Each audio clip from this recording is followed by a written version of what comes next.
Isang umagang kay ganda mga kainday. Ayan, magluluto naman tayo ngayon ng ating breakfast. Ngayon ay araw ng Friday, kaya ito ang lulutuin ko dahil nandito ang aking mga anak.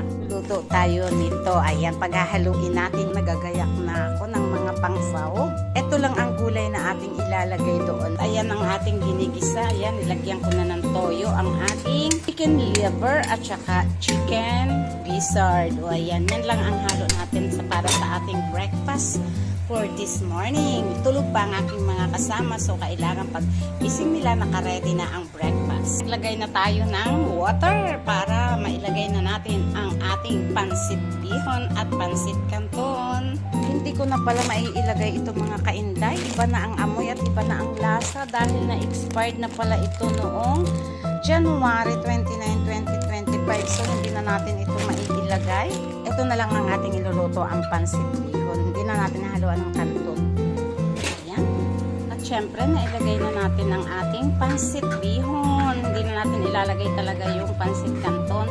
Yung canton dahil medyo talaga na-expired sa ating lalagyan. Syempre, ayan. At atin na rin ilalagay ang ating repolyo, mga kainday. O, diba? Beans at repolyo. Walang carrots dahil mga kainday, alam nyo naman, wala akong stock dito sa bahay ng carrots dahil sobrang mahal ngayon ng mga gulay. Malapit na itong maluto. Ano sa tingin ninyo ang pansit ni Madam Inday this morning?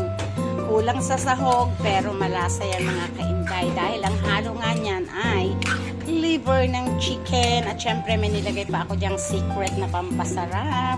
Mahuhulaan nyo ba kung ano ang magic na yon?